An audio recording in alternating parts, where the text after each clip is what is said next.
How's it going? Jeremy the Tall Trainer, and I asked for questions on Facebook, and I wanted to give you some answers to some of these. So I'm going to rapid fire go through them and give you my quick response there. Ryan asked, what are small steps in my diet and fitness that can add up to results over time? And I say a lot of these are probably environment shifts. So those are some of the small things that you can do. So to the things like eating off of smaller plates, eating more protein, having the vegetables handy, in the refrigerator, having them more visible in the refrigerator, getting some of the junk food out of the house. Those kind of things. Is if you're going to go for ice cream, you go out for ice cream instead of just having ice cream at home. And don't have your tempting stuff as close by. And some of those things will have a big effect for your diet. As far as your fitness, the small steps is just do a little bit of something every day. If you could do a little bit of something fitness related every day, that's a small step that over time of consistency can be massive results can come from that. Samantha said, with all these diets out there, Paleo, Atkins, South Beach, how do you figure out which one's best for you? And this one I did talk about on the news, and basically is look for where the similarities are. So vegetables is a big common similarity. Eating a reasonably healthy food, like unprocessed food, is you're trying to avoid some of those things. So you're watching out for some of that stuff. So those are some critical things that are similar in all the diets. So I think of very high vegetable content, some meat, some grains, and some fruit. A little bit of all three of those. You're trying to stay away from overly processed stuff.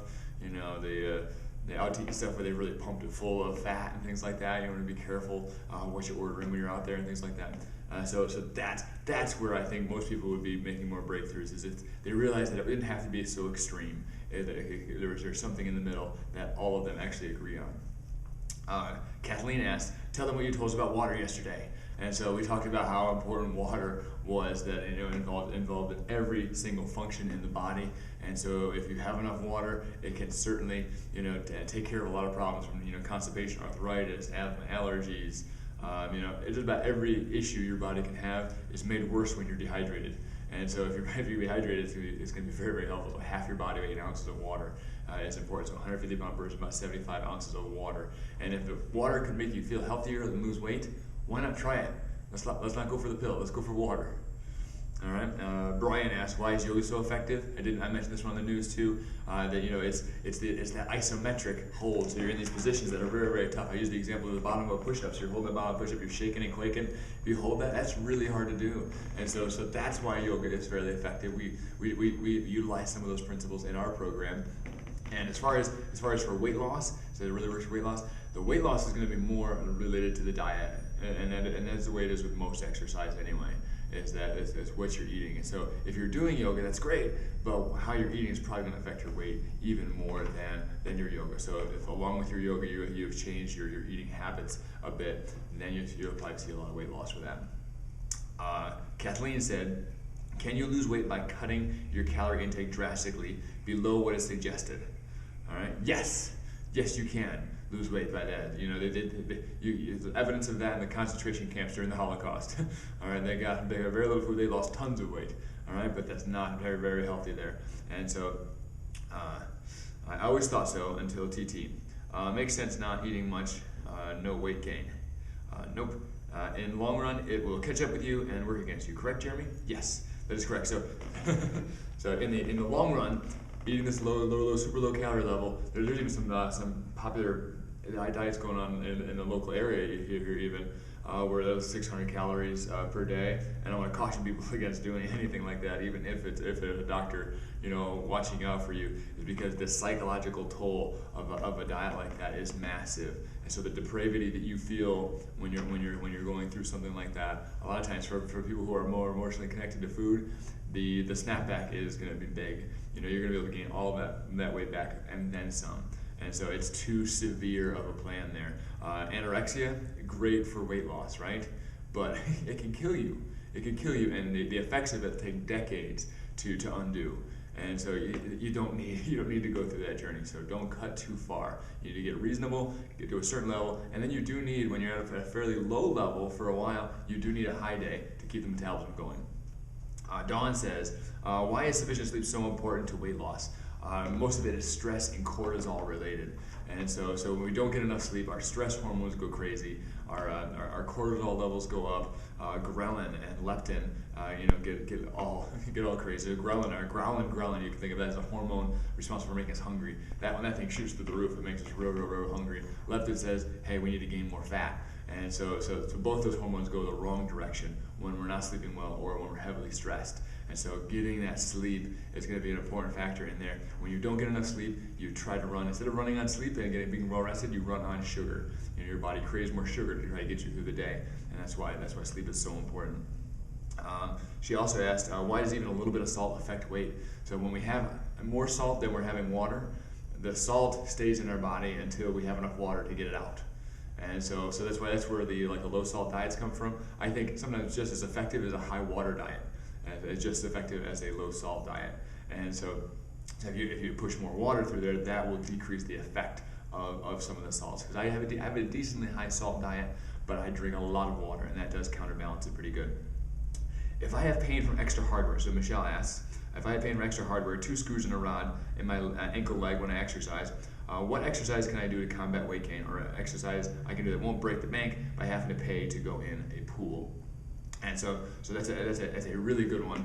And so it's actually how I fell in love with little Schwinn Airdyne bikes. You might pick one up off of Craigslist.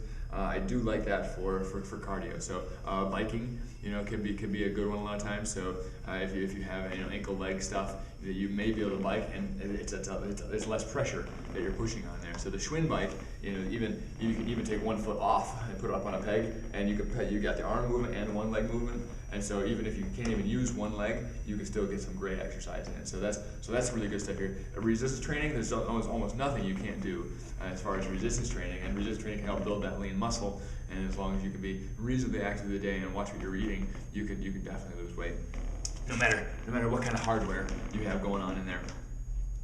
Terry said, how to get motivated? That's a question, and that's a big one, isn't it? We constantly need to be finding ways to get more motivated.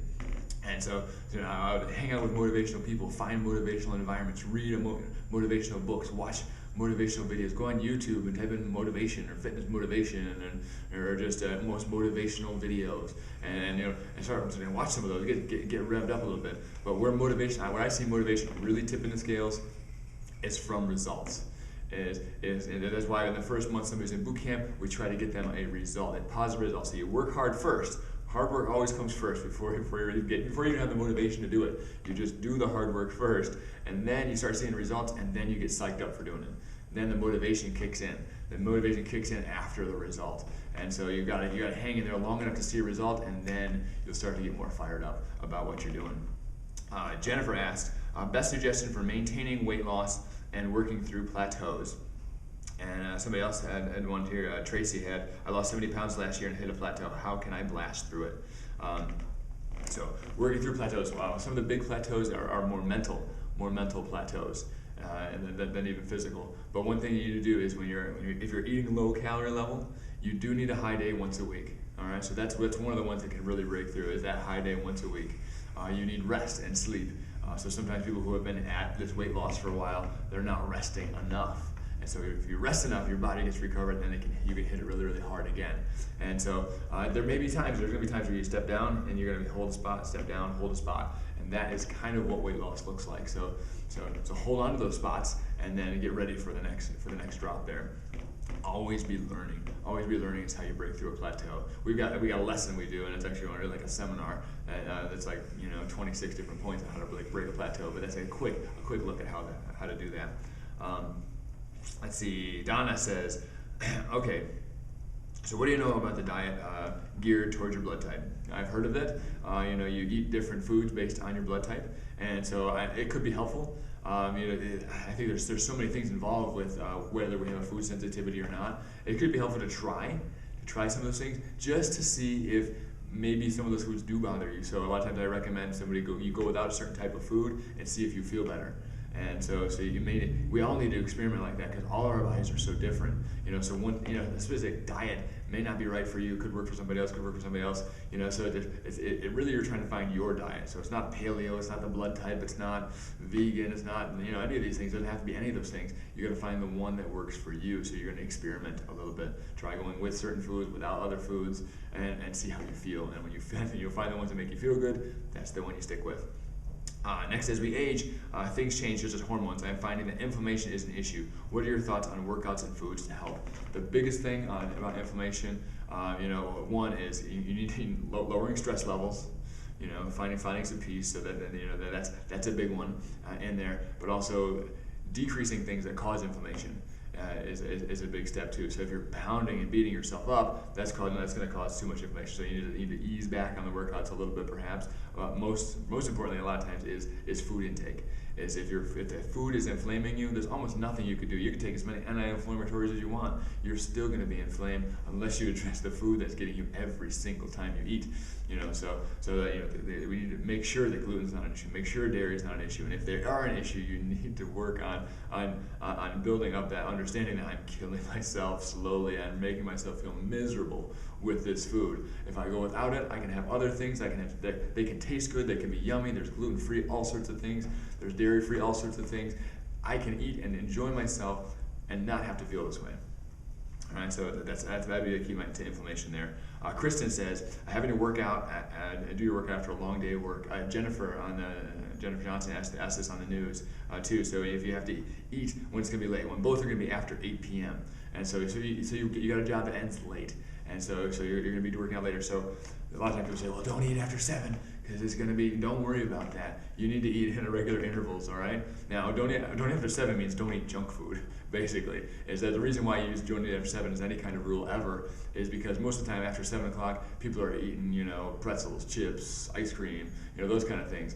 That's what we're getting in trouble with, after 7 p.m. If you're going to have a healthy dinner, you're going to be fine in there. What I would recommend is if you're leaving work and you're going to go to work out, is I would have a little something like a small fruit or something like that, just to get that initial energy to start the exercise. If you're doing high intensity, you might need a little bit more. If you're doing moderate intensity or resistance training, you could probably get away with just a fruit, get a little bit of energy there, work out, then have something light, like a good protein, good vegetable, and then that should be able to settle you into the night there. Michelle, she asked, we did answer this one on the news too. Teenage sports junkies, should they carb load before events? Does it really help? Unless the event is over 2 hours in duration, carb loading doesn't really help a lot. And carb loading is more complicated than just eating pasta the night before. All right, that's not as helpful. In fact, a lot of times if you take some of these like high school boys and stuff, all you feed them is pasta. You don't give them any protein or anything like that. They're going to be hungry and fairly depleted the next day, and so that may not be the best thing for them. And so you make sure when you're coming into a competition, you want your practices and your life leading up to that competition to reflect that competition really well. So the time you compete, it's really nice if you do your workouts at that time. So if you're gonna compete after school, you do your workouts after school. Oh, that works. If you're going to compete on with this type of food, or you're going to practice, you're having this type of food. When you compete, have the same food leading up to that. Is keep your body used to that level, and if it's used to that level, it will perform fairly well. So you really need to try to eat healthy all the time, not just the day before. Susan asks, I have tendonitis in my elbow and doing anything weight bearing is painful, but I want to do strength training. What can I do?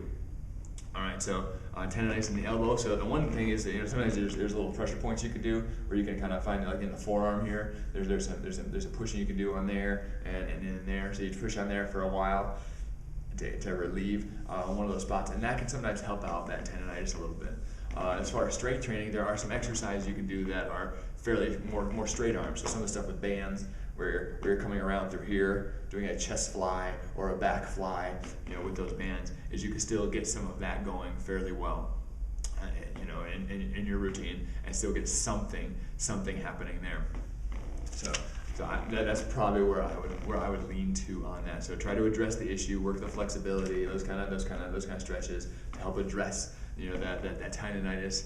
But then it's going to take a while to go away. Tendonitis doesn't go away that fast. So do some of the other stuff. Some exercises that keep it fairly straight. So you're not bending it and using it a whole lot. You're keeping it fairly straight as you exercise. And there's a bunch of exercises you can do it that way. Karen asks, how about Mythbusters? How do I turn my fat into muscle? Fat into muscle. All right. Fat does not turn into muscle. Fat goes away, muscle gets built. So there's two separate processes, so they don't really happen at the same time. So a lot of times, people think that our fat will somehow be converted to muscle. Fat gets burned off, muscle gets built. That could happen at the same time, but fat is not being turned into muscle. All right, so don't you don't need to think about how that happens. It doesn't happen that way. If I lift weights, will I bulk up and look like a man? Probably not, for the most part, unless you have a very, very high testosterone level. So there are some women, especially you go postmenopausal, you're a little bit more likely, you might be able to build a little more lean muscle mass, but, or maybe have genetically you have more testosterone as a female, and then you might have a little bit of that you have to deal with, but for the most part, this applies to 95% or 99% of females. If you are not going to bulk up, you can lift very, very heavy. You can be a maniac. You look at some of the Olympic weightlifters that are in the lighter weight classes, these little 5'0" girls, they're pretty skinny. They're actually very small, but they can move some heavy, heavy weights. And so you don't have to bulk up, and you can be very, very heavy. I'm not that bulky. I've been told I'm not a real exercise guy, so. All right, I've been doing 100 sit-ups daily. Why don't I have a six-pack? People ask that kind of stuff, right? I mean, you could do 100, you could do 1,000 sit-ups every day, and you may not have a six-pack. You may have some strong abs. You might have a back injury coming, because sit-ups are pretty hard on the back. But the nutrition is a big part of whether or not your abs are visible or not. They say abs are made in the kitchen a lot of times. So what you eat is going to matter a lot in that. I just need to lose weight on my hips. How do I spot reduce? You don't, right? So a lot of us know that a bit, but sometimes you should talk about I got weight around the belly. How do I spot reduce? Sometimes that is you need to deal with your stress level, and you may be able to decrease some of that, because some of that is a cortisol thing. On the hips, it's just a lot of times, as you lose weight, it will come off your hips. It may come off your hips last, and sometimes women have this idea that their hips are supposed to be as narrow as their waist, and that's ridiculous. It's ridiculous. And if you even look at the studies of what beautiful looks like, as people study how you judge whether a woman is beautiful, the guys decide or women decide. Typically, it's hips that are much wider than the waist. And so the hips are going to be bigger if you're a woman, and so you need to accept some of that. But as far as there's probably some leanness you can develop in there as well. But understand that you still have hips. You're a female. You're gonna have hips. Even guys should have hips that are bigger than their waist. All right. Deborah asks, can I do this after a heart attack? You can exercise after a heart attack. What I would recommend is get into cardiac rehab. They got all these cool monitors and stuff like that. It's going to start helping you build some confidence. They can be checking out what you're doing. You got all these little beeps and stuff like that. They're watching watching all the beats of your heart, basically, and how it's beating. And so they're going to go, yeah, you're doing great. It's going to help you build confidence. Now, after you've had a heart attack, you know that, but there are lots of people that are about to have a heart attack that don't know it, right? They're in process of possibly having one in the future. They're exercising, all right? So you're in the same boat as a lot of other people. Work on some healthy habits, healthy behaviors, good clean eating, and good exercise. Be reasonable, and I say don't exercise alone. If you've had a heart attack, don't exercise alone. Make sure people are around you, because if you have another one and you drop somewhere and you don't get help for a long time, that's not a good thing. So if you're around other people, that's a good thing. You exercise there. If you do have something that happens, boom, they can respond and help you out. Let's see, Rachel asks, real sugar versus artificial sugar, even the stevia stuff. And so that's the last one here. And so I'm a real sugar fan. All right, so artificial sugars, one, if they've been made in a laboratory, I don't like them. All right, I don't think it's a good idea. Even stevia, I lean away from it. Yes, it's a natural sugar, but when we taste something, when we even think of something sweet, if I think of something sweet, my body will start to secrete insulin. So what insulin does is when there's some sweetness in our gut, it gets released in the blood, and then what the insulin does, it grabs onto that sugar and it pulls it into the cells, pulls it into the body to be used. All right. And so if we have this sweetness, this even sweet thoughts, that you start building a craving, right? It's because high insulin levels in your blood make you hungry. And so if you're thinking about sweet stuff all the time, is your body's probably actually going to secrete some insulin, in response to that, and it's going to kick up your hunger a little bit. So, guarding your mind is a big step there too. So I'm not a big fan of sweet things that don't deliver calories with them. All right. So if it tastes sugary, it should have some calories with it. Otherwise, your body's going to be very, very confused with that. And some of those sweeteners are 10 times stronger than sugar. So it has like this massive reaction in the body. And so you want to watch out for that. So I'm a big fan of regular sugar. You have honey, you have maple syrup, those kind of things. And if you're going to have something sweet, just have the real stuff. And if you're not, if you're not, then go for vegetables, proteins, those kind of things. All right. So thank you for submitting those questions. There's a lot of video right there. Hopefully you got your question answered, and maybe you learned something from some of these other people's questions. This is Jeremy, the Tall Trainer, saying have fun, be safe.